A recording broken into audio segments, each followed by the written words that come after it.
Kemudian Imam Ibnu Taqtaqi, dia menulis kitab yang namanya Al-Asili fi Ansabit Talibin.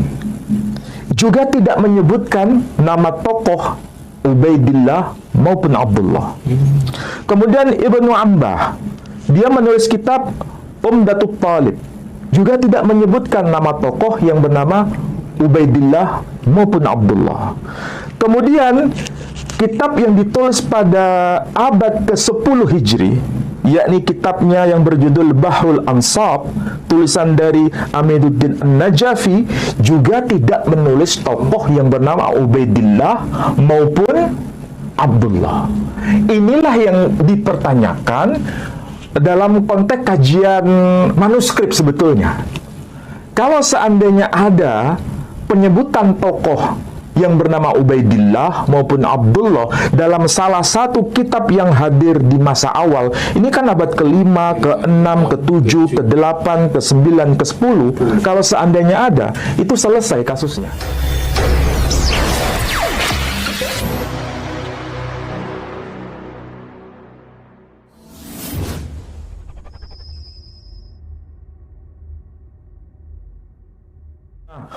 Sekali lagi, kalau kita kembali pada persoalan nasab Ba'alawi itu kan sebenarnya ini dokumen yang harus bisa divalidasi dari tradisi di luar komunitas kaum habaib Ba'alawi. Ya. Kalau kita bicara mengenai tema sentral ini, itu kan sebetulnya nama yang paling puncak itu adalah Ahmad Al-Abah, ya, bin Isa Ar-Rumi, bin Muhammad An-Naqib, bin Ali Al-Uraidi, bin Ja'far As-Sadiq, bin Muhammad Al-Baqir, bin Ali Zainal Abidin, bin Husain ibn Ali, bin Ali ibn Abi Talib, atau bin dari Sayyidah Fatimah Az-Zahra, bin Muhammad sallallahu alaihi wasallam. Itu sudah diketahui umum, baik itu dari kalangan dokumen Ba'alawi atau dokumen di luar tradisi Ba'alawi, jadi dikenal. Cuma masalahnya, anak-anak dari Ahmad Al-Abah itu siapa saja, itu yang diperdebatkan. Karena nanti ini ada satu tokoh, namanya adalah apakah itu Ubaidillah atau Abdullah. Ini nyambung tidak dengan Ahmad Al-Abah? Kalau tidak nyambung, berarti keturunan dari Ubaidillah, Imam Ubaidillah, itu memang bukan keturunan Nabi Shallallahu Alaihi Wasallam. Kalau tidak nyambung, itu menurut mereka yang berada pada jalur keilmuan yang sedang disodorkan oleh Kiai Haji Imaduddin. Kalau tidak bisa dikonfirmasi dari dokumen eksternal, ini ya butuh pembanding. Sebagaimana yang tadi saya sebutkan, kalau bicara mengenai nasab Nabi Muhammad Sallallahu Alaihi Wasallam itu berdasar dokumen Islam, selesai. Tapi apakah bisa dikonfirmasi dengan dokumen di luar Islam? Ternyata ada.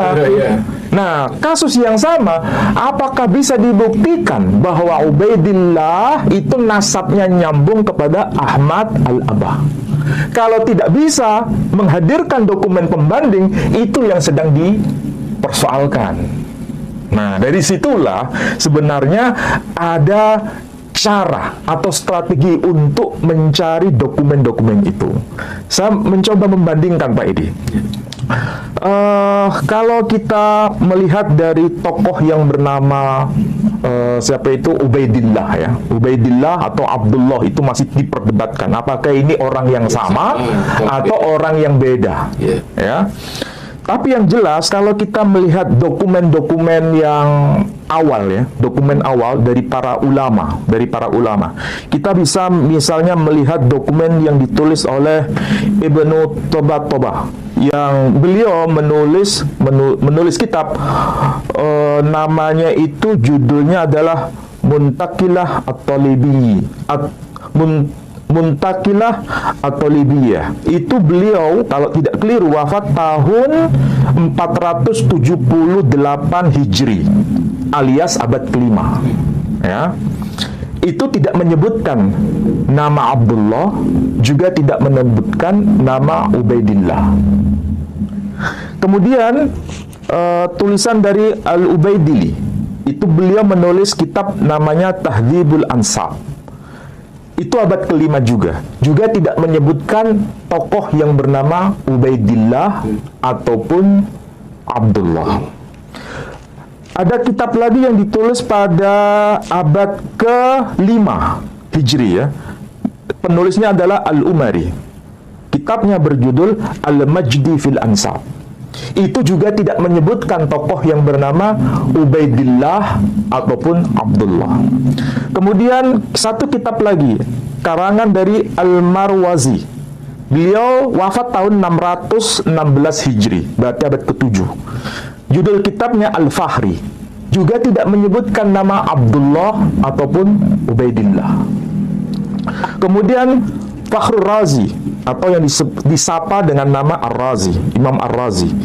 Beliau wafat tahun 606 Hijri, berarti abad ke berapa? Ke-7.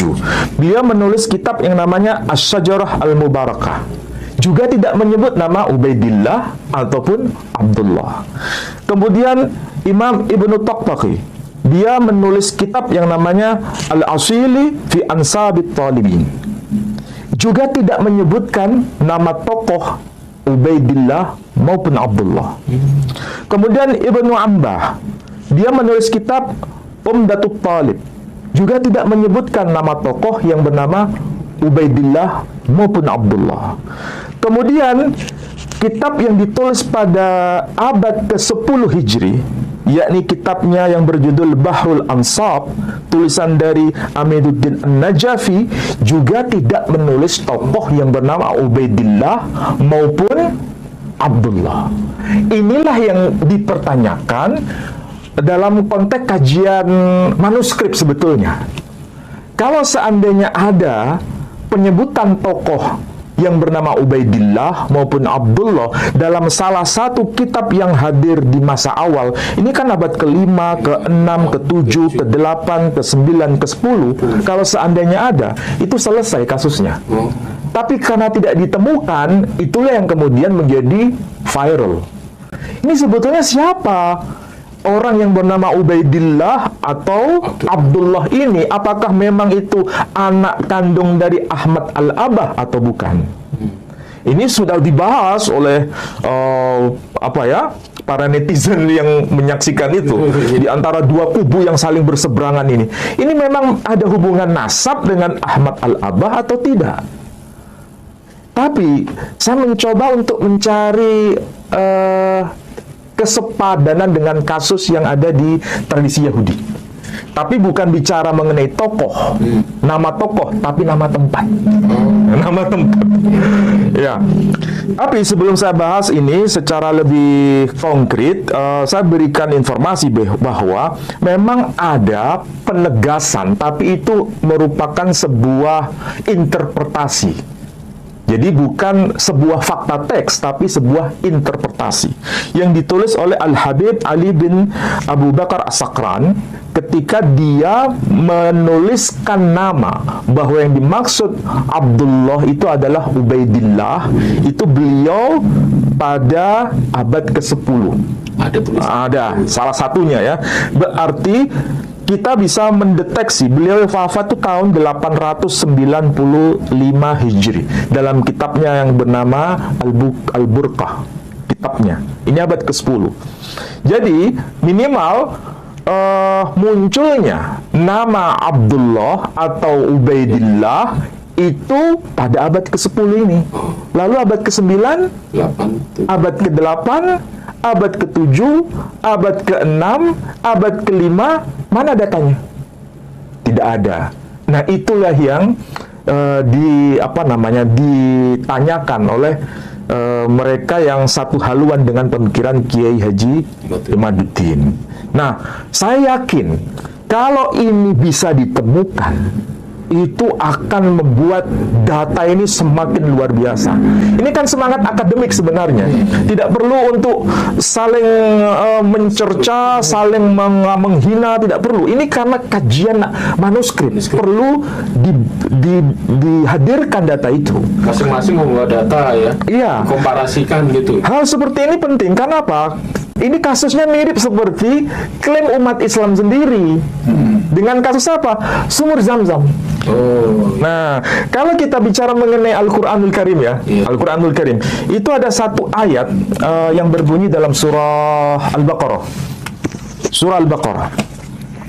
Dalam surah Al-Baqarah itu, ayatnya adalah ayat yang ke-158. Itu ayat bagian awal dikatakan Inna Safa wal Marwata min sya'airillah. Sesungguhnya Bukit Safa dan Bukit Marwah itu bagian dari syiar-syiarnya Allah. Ya, ini informasi Al-Quran yang sangat global, tidak detail. Tidak ada penyebutan di dalam Al-Quran. Ada nggak sumur Zam-Zam di dalam Al-Quran? Tidak ada. Tidak ada. Persoalannya bagaimana ada hubungan antara Bukit Safa dan Bukit Marwah dengan sumur Zam-Zam? Mana dokumennya? Dokumen apa? Kita bisa menghadirkan dokumen Islam, salah satunya adalah Sahih Bukhari. Sahih Bukhari disebutkan mengenai sumur Zam-Zam, dan itu ada koneksitas mengenai Bukit Safa dan Bukit Marwah. Ya, tapi lagi-lagi ketika kita bicara Al-Quran dan bicara mengenai hadis, itu kan dokumen sepihak, dokumen Islam. Ada nggak dokumen di luar tradisi Islam? Kalau kita dihadapkan dengan hujah kepada non-Muslim, kira-kira jawaban kita apa? Iya. Ada nggak disebutkan sumur Zam-Zam di dalam dokumen di luar tradisi Islam? Kalau itu pertanyaan ditujukan kepada kita, kita harus bisa menjawab, ada dokumen eksternal. Tidak mungkin tidak ada. Nah, disitulah kita mencoba mempelajarinya, dan dokumen itu ketemu dalam tradisi Yahudi. Oh, gitu. Nah, dari mana itu kita mulai? Nah, kita akan coba ya, lacak. Ya, kita akan coba lacak.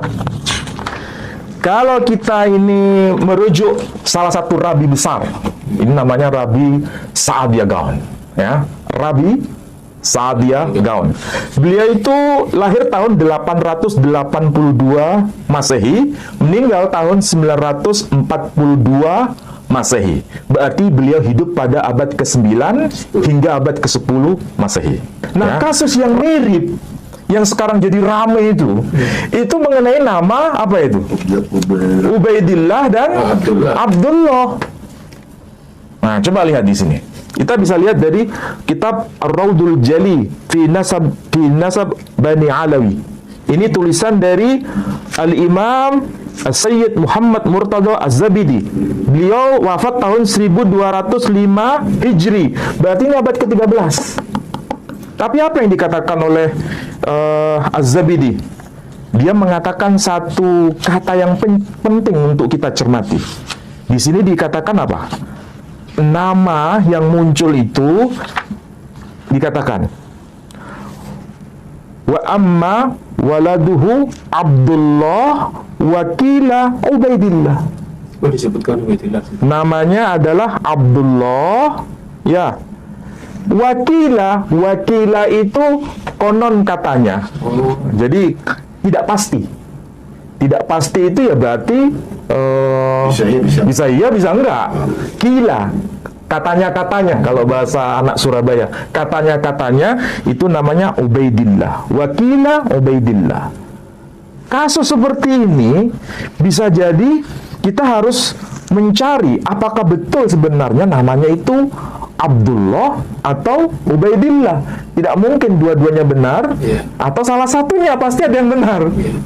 Cuma apakah tafsiran, ini tafsiran ya, ditafsirkan bahwa ini bentuk tasghir. Tasghir itu apa itu maksudnya? Mengecilkan diri, bukan mengecilkan diri secara fisik, menganggap dirinya itu rendah.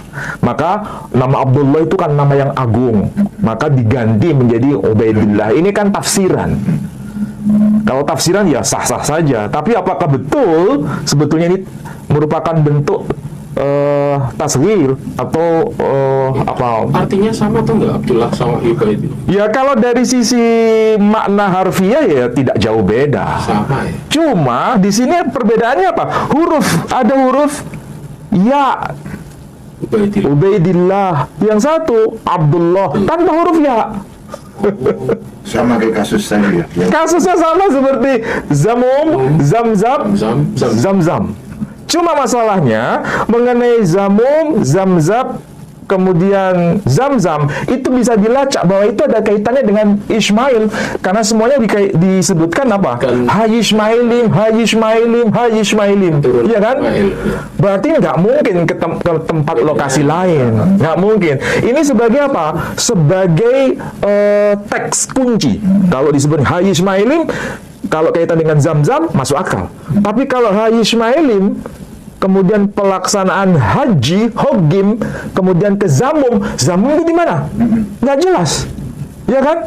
Ini melalui kritik teks bisa ketemu. Tapi kalau berkaitan dengan Abdullah, Ubaidillah, pelacakannya dari semua dokumen abad ke-5, ke-4, ke-6, ke-7, ke-8 itu nggak ada semua datanya. 10 baru ada tadi ya. Yang ke-10 baru ada. Bagaimana cara untuk mendeteksi itu? Ini kerja keras bagi kaum Ba'alawi untuk membuktikan itu. Kalau bisa menemukan data seperti yang saya maksud tadi. Zam-zam itu ditulis abad keberapa? 9, 10, 11, 12, 13, semua ada. Bahkan nyambung kepada generasi sebelumnya, yakni generasi dari tradisi Tanaim. Di mana itu? Dead Sea Scroll hanya menyebutkan Haji Ismailim sebagai penanda. Nah, yang lebih konkret lagi di dalam semua dokumen yang saya sebut tadi ya, mulai dari Bahrul Ansab, kemudian kitab-kitab yang lain yang saya sebut, itu memang nggak ada disebut Ahmad Al-Muhajir. Ini kata kunci sebetulnya. Kenapa nggak disebut Ahmad Al-Muhajir, tapi disebut Ahmad Al-Abah? Al-Abah. Kalau disebut Ahmad Al-Abah, semua dokumen itu menjelaskan, ini kata kunci Al-Abah itu. Sama dengan Haji Ismailin, itu kata kunci.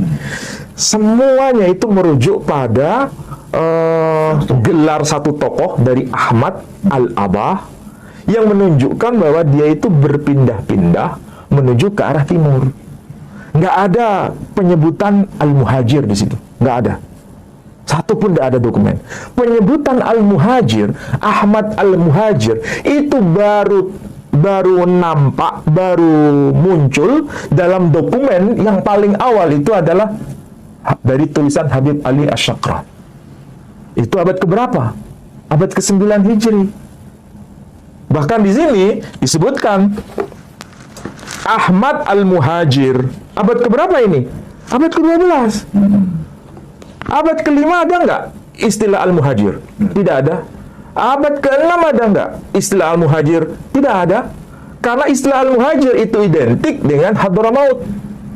Tapi kalau Al-Abah tidak identik dengan Hadramaut. Karena ini kaitannya ke arah timur. Dan teksnya jelas. Teksnya itu jelas. Berkaitan dengan teks ini ya, tadi saya bacakan.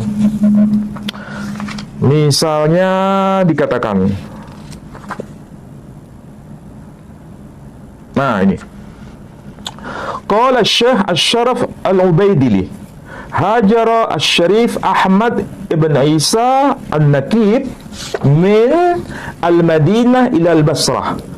Ya, jadi ini berkaitan dengan keterangan atau penjelasan dari Al-Ubaidili mengenai siapa itu perginya Ahmad bin Isa An-Nakib, hijrahnya Ahmad bin Isa An-Nakib ke satu kawasan, ke wilayah yang disebut ini, wa kharaja minha huwa wa waladuhu Abdullah ilal masyriq, ke arah timur. Jadi bukan ke arah selatan. Tapi di sini menggunakan istilah apa? Al-Muhajir. Menggunakan istilah Al-Muhajir. Nah, ini coba lihat di sini. Ada istilah apa? Al-Muhajir. Ini abad ke-13 Hijri. Sementara abad-abad yang lebih awal nggak ada istilah Al-Muhajir. Inilah yang menjadi perdebatan sebetulnya. Jadi sejak kapan itu istilah al-muhajir mulai digunakan? Karena ini ada kaitan pindahnya ke Hadramaut. Tapi apakah betul lalu Baidili mencatat bahwa ini tokoh memang pindah ke Hadramaut? Atau memang disalin oleh orang belakangan mengatasnamakan tokoh-tokoh yang lebih awal? Nah, itu perdebatan itu sebenarnya. Menarik ini ya. Memang bagian dari kajian filologi sebetulnya. Meneliti manuskrip. Kalaupun perdebatan itu belum rampung, minimal harus bisa dicari sejak kapan istilah al-muhajir itu muncul dalam sebuah teks. Apakah ada pada abad ke-5?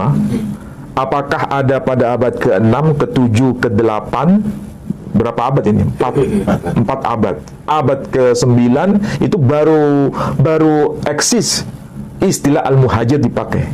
Berarti selama sekian ratus tahun itu nihil, zero, kosong. Itu harus dibuktikan untuk menjustifikasi bahwa memang Ubaidillah atau Abdullah itu anak dari Ahmad al-Abah yang kemudian disapa dengan Ahmad al-Muhajir. Kalau tidak, maka data yang menghubungkan nasabnya kepada Ahmad al-Abah itu runtuh pada akhirnya.